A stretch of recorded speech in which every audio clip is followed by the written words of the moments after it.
Good morning, everyone. We got Ronny here. That's the appropriate. That's the appropriate 10 a.m. response. You guys sick of all this truth yet? Whoa. Yeah, you must keep a different schedule than most of us. Yeah, I actually was filming all-nighter last night, like for this indie film. So I am. Now's the time to grill me because I've got no defenses right now.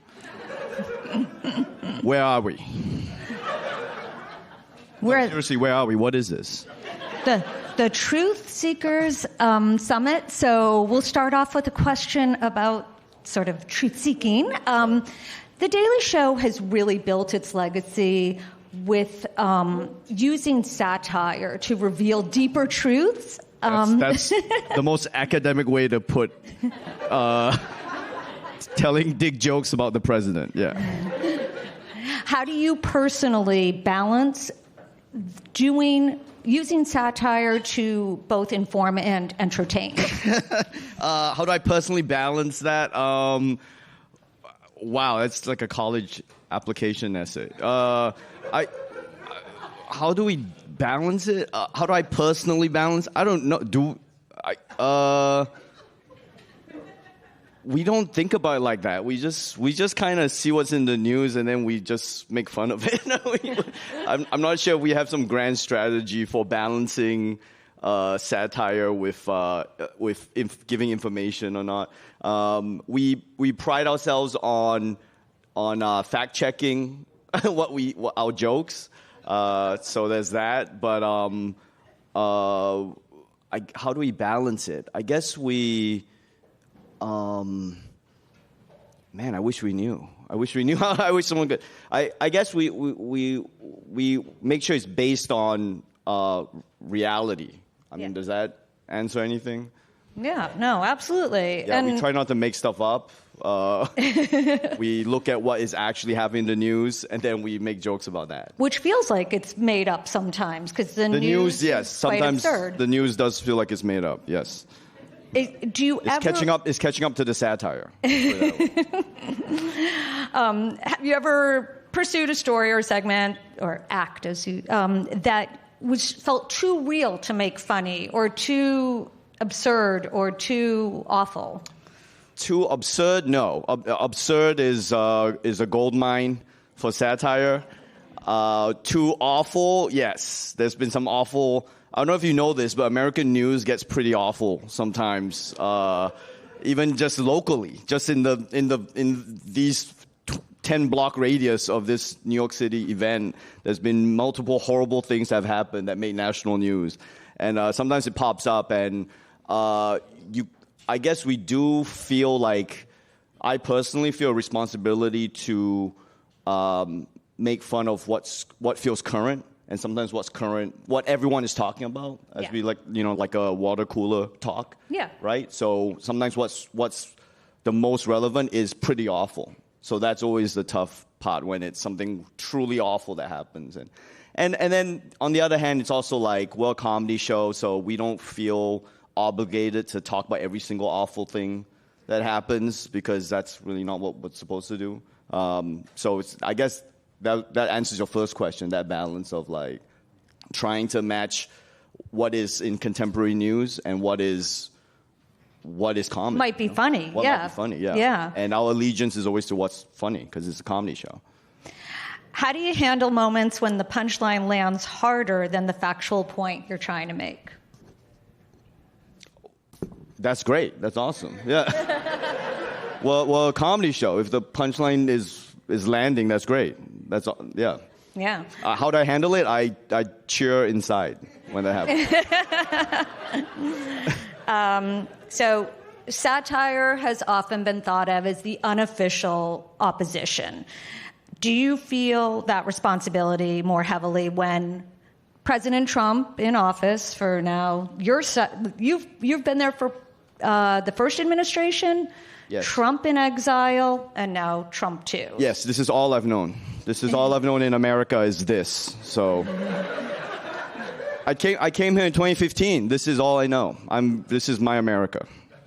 Yeah, and you just became a citizen. I just became a citizen, yeah. In April. Thank you, yeah, thank you. So stop insulting my president. Whoa. All right. What was the question? Do you feel that responsibility more heavily when the president is as polarizing as he is? Like I said, this is kind of all I've known, so I don't really have much to compare with. Truly, as much as that is a joke, is also the truth.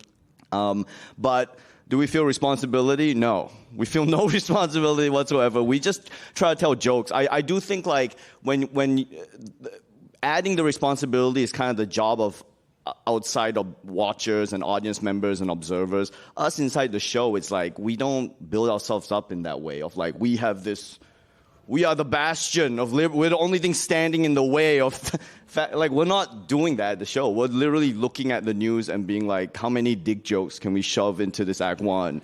And I think that's important because if we thought about it the way, like if we're like, we are the last people standing in the line of fascism, I don't think we could do a comedy show. Because one, that's way too self-serious. And second of all, it's like once you think that way, comedians are always supposed to be the people at the back of the bus making fun of the people in the front. We're supposed to make fun of institutions. We're not supposed to be driving the bus. If we're driving the bus, it means something is going really wrong. Right. So we are the counterpunchers at the back. And so sometimes people assign us leadership roles in culture and society, and that's for other people to assign. That's not how we're thinking about it at the show. That's not how I'm thinking about it. Also, by the way, if you start making yourself out to be some kind of hero, in society, God forbid you start making jokes over here, then people start thinking you're a hypocrite for, why are you making fun of this? And you can't live up to that morality, you know what I mean? So it's very clear for me anyways that comedy is just making fun of everybody, making fun of institutions, just go for it. And people get upset, some people don't get upset, and then that's not for us to figure out. That's fine. Yeah. But I like this analogy of like back of the bus, the comedians, Yep. front of the bus, people in charge maybe, make Sure. fun of them. But Sure. I think... Institutions, making fun of institutions. What we're seeing in this administration that we didn't see in the last round of the Trump presidency is a kind of where the comedians themselves, be it Stephen Colbert, whether that it's being commingled in a way, like that there is a criticism from the White House of this comedian's awful, whatever. Like, and that didn't happen before. Yeah, I didn't, and I mean South Park, Right. I mean, it's truly ridiculous that we have a administration that's so thin-skinned that it's addressing comedians by name and incident. Like it's ridiculous. It's ridiculous. I mean, I don't know. Like I said, I always admired the Americana I admired was like JFK and whatever. I can't even name a president right now, but Jimmy Carter? Sure, yeah, Jimmy Carter. They weren't going after... They were public servants. Right, like TV shows. They held themselves above it, And Right. so for me, I think it is ridiculous to kind of go after individual comic. Like for the president of the United States to name a comic to be like, this comedian is, awful. It's like, what are you doing? You're the president, So... What was your reaction when the news broke that Stephen Colbert's show was being canceled? I was surprised. Because one, it's a American institution, comedy institution. The Late Show started with David Letterman, which it sounds like I'm just making this up, but I used to watch Letterman in Malaysia. I would stay up, everyone would go to sleep, I wake up, sneak out of bed, and turn on Letterman just to see just to watch it. You had to watch after midnight in Singapore and Malaysia. And so I kind of grew up with that show. That was my introduction to like, this is what the adults are watching. At night when the kids are in bed, this is what they're seeing. And it was silly and it was funny and people were doing stand-up on it. it was irreverent, and so I got a lot of comedy kind of education from it. So for them to get rid of a entire franchise, especially one that was kind of criticizing the president, I was like, whoa, that's kind of surprising. Yeah, I was surprised. I was surprised that they did it. As a comedian, though, do you feel like this will have a chilling effect on... Will it have a chilling effect on... no, I don't think so. I mean, not at least you personally. Not on us, because I always felt like, first of all, like I said, the Daily Show, we're not thinking of external factors. Maybe someone at the show is, but when we're writing jokes as a whole, we're not thinking of anyone outside the building, to be honest. We're like, what's making us laugh? Yeah. So it feels like this honestly, it feels like we're doing a school play every day for ourselves. Like, truly, when I'm doing the show, it's like, oh, we're doing this for ourselves. And then when I leave the building and people are like, hey, we saw that, I'm shocked that anyone watched it, to be honest. So my point is that we do the show, we're not thinking of external factors. And also, when you do stand-up, I come from stand-up comedy. When you go into comedy or the creative arts, we don't expect job stability anyway. We're like circus performers. That's one of the conceits of a Daily Show is imagine if we put all these circus performers in suits and ties and we made it look like we were buttoned up off it, like news presenters. But the truth is we are like I'm running around bars in New York City telling dick jokes to drunk people at night. Like job security was never on the table. So it's nice that we have it at a Daily Show, but we want it, these were not jobs that we feel entitled to. So we don't think about it like, oh my God, what can we say to not lose our jobs? We're going like, what can we say that will get the most laughs? And me personally, I don't think we really hold back on, we're not thinking about, oh my God, what's the parent company subsidiary, going to think about. I've never gotten a note to, go, take it easy or whatever. We just go as hard as we can. And then if this whole thing blows up, then it blows up. But, like I said, we never expected job security in the first place. I will say, yes, from a macro point of view, is it weird that American satire is under attack? Yes, it is weird. Of all the countries in the world, I think America is uniquely suited to have political satire. Like America has the most money and entertainment, the most talented comedy writers and performers, and the craziest politics. And by the way, the most freedom of speech in the world. I know you guys want to boo me for that, but I lived in places where we can't tell the president to fuck off. Believe it or not, there's other countries where you can't say that. So the fact that we have all four of these things in America, like if America can't do a daily political satire show, then no one can.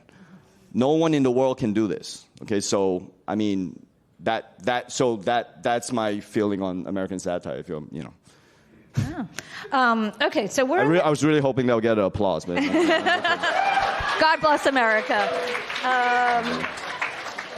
They're not happy because I defended American freedom of expression.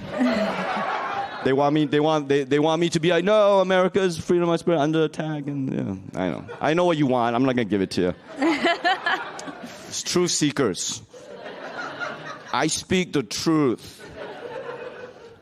All right, so we're in this era of deepfake AI and clickbait headlines. Yeah. Do you feel comedy is becoming one of the last trusted sources of truth?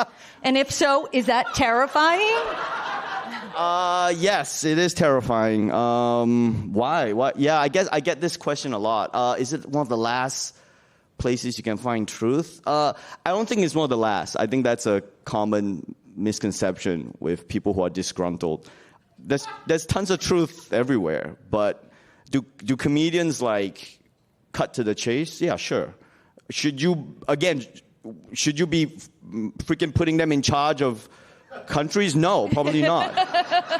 Unless you have something else to back it up with. But if you're just some podcaster, I don't think you should be running any federal fucking department of You shouldn't be running the FBI if you're just a podcast. Oh, wait, hold up. Zelensky is a former comedian. Yeah, I said, well, at least he proved it. He proved himself in a war. Like, fine, I reserve the right to be corrected if you're a comedian who freaking navigates a country in a war. Then yeah, then maybe. But if you're just podcasting in your mom's basement, then maybe we shouldn't be putting people in charge. So I think what kind of misunderstanding people who are counterpunchers in society, which are what comedians are supposed to be, countercultural figures. Comedians are supposed to be countercultural figures. We're not supposed to be leading the frickin' Federal Bureau of Investigation, okay? Well, at the back of the bus, we're not supposed to be driving the bus. That's my escape hatch from responsibility. Yeah. I think we could see a minister of comedy Please do not have a minister of comedy. That's a horrible idea. That's the kind of idea that non-comics think is a good idea. We don't need a minister of comedy.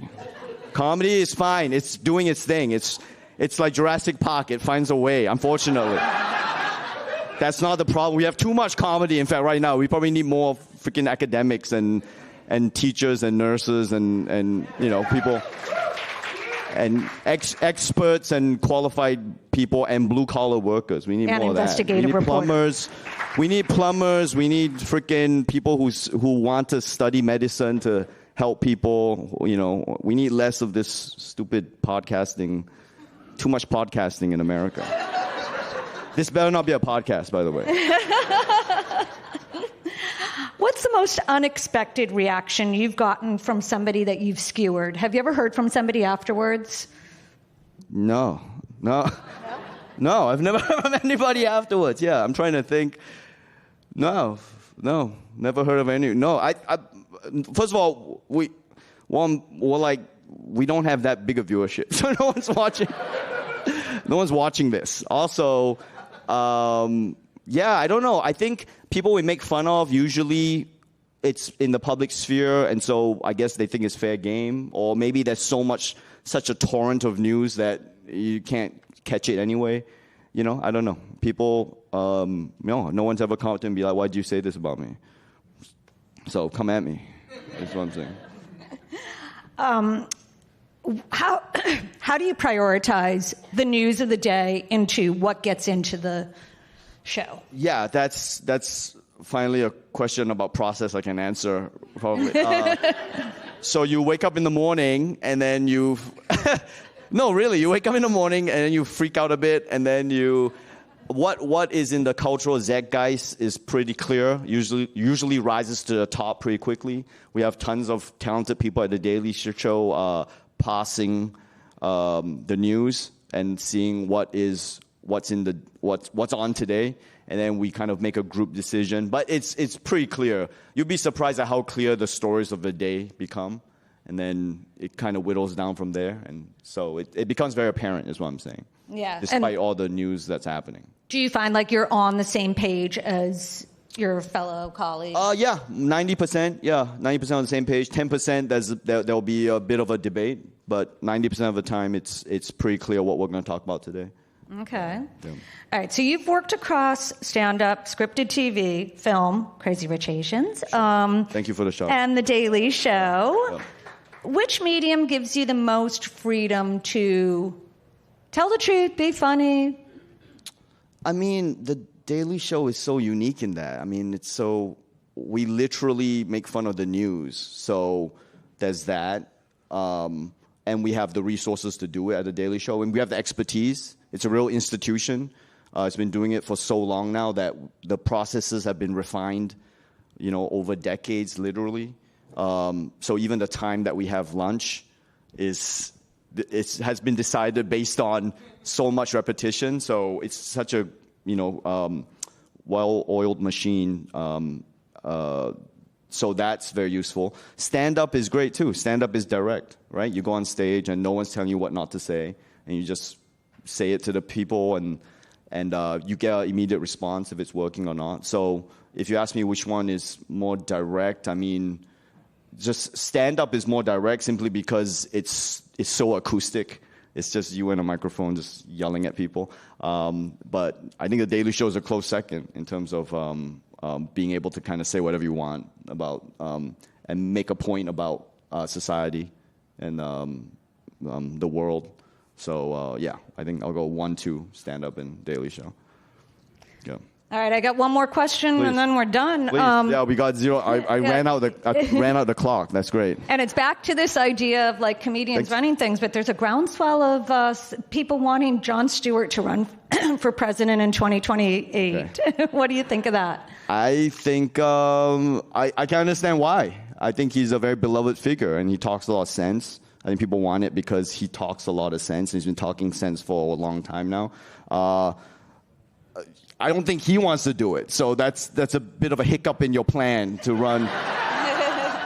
You know, if you want someone to run, they kind of have to want to run too. So, I don't want to speak for him, but I think that does kind of tie into what I was saying before about how, like, I think he probably sees comedians as counterpunchers. Yeah. Again, you're supposed to be a counterpuncher. You're not supposed to be leading the freaking, search for the vaccine. Like, we're here telling dick jokes, and if we happen to hit on something that's true, that's great, But I don't know. The point of comedy wasn't to stop fast. I mean, I didn't start telling jokes to save the world. I guess I was just trying to tell jokes to make people in a room laugh, and then. So I think holding yourself up to that morality is going to cause you problems in comedy, because you can't live up to that in comedy. No one can kind of live up to that saving the world level of morality. I think you have to just tell the jokes, do the best job you can, and then through that hopefully you do some good in the world by making people laugh and tell the jokes. But you can't focus on that, I think. Yeah. Oh, for VP? Okay, well, you guys learned nothing from what I just said. Yeah. Also, what is it again? What's the rule? I know you can't be president if you're not naturally born in America. I took the citizenship test. I don't know if you can be can you be VP? Oh, you changed the law? All right, so just total disregard for the Constitution. All right, yeah, that's where we're at in my country right now. All right. All right, well, but thanks. I humbly decline the role of vice president. Yeah. Thank you, Ronny. Thank you. Thanks for listening to me. Thank you. Thanks for hanging out.